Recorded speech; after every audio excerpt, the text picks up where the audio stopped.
আজকের রেসিপি আলু কুমড়ো দিয়ে নিরামিষ খিচুড়ি। নিরামিষ খিচুড়ি বানার জন্য 3 রকম ডাল আর চাল, মুগ, লাহড় আর ছোলার ডাল, এগুলোকে একটু ভাজিয়ে নিয়ে জল গরম করে চাল আর ডালকে ধুয়ে হাফ চামচ হলুদ দিয়ে সিদ্ধ করে নিব।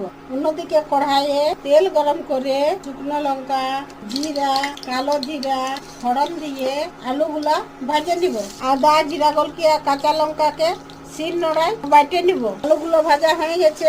কুমড়ো শাক, ডাঁটা আর মটরশুঁটি দিয়ে মিক্স করে ঢাকুন দিয়ে দিচ্ছি। 2 মিনিট পর ঢাকুনটা খুলে নিয়ে পরিমাণ মতো নুন, একটু চিনি দিয়ে আবার ঢাকুন দিয়ে দিচ্ছি। ঢাকুন খুলে খুলে ভাজিয়ে নেব। এরপর ঢাকুনটা খুলে নিয়ে আদা, জিরা গলকি আর কাঁচা লঙ্কা বাটা, হলুদ, কাশ্মীরি লঙ্কার গুঁড়ো দিয়ে আর ভাজবো। তেজপাতা, একটা বড় টমেটো দিয়ে ঢাকুন দিয়ে দিচ্ছি। 1 মিনিট পর ঢাকুনটা খুলে নিয়ে গরম জলে ধোয়া ফুলকপি গুলো দিয়ে 2 মিনিট ভাজিয়ে নিয়ে এই যে তরকারি হয়ে গেছে না ভাই নিয়ে চাল আর ডাল সিদ্ধ হয়ে গেছে। যে আলু কুমড়োর তরকারিটা দিয়ে আর মিক্স করে আর 1 মিনিট ফুটাই নিব।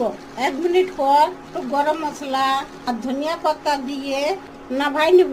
1 চামচ ঘি গরম করে শুকনো লঙ্কা ভাজে ঘিকে ঠান্ডা করে কাশ্মীরি লঙ্কার গুঁড়ো দিয়ে ছলকান দেব। আলু কুমড়ো দিয়ে নিরামিষ খিচুড়ি বনে রেডি। আলু ভাজা আর বেগুন ভাজার সঙ্গে খেতে দারুণ টেস্টি হয়েছে।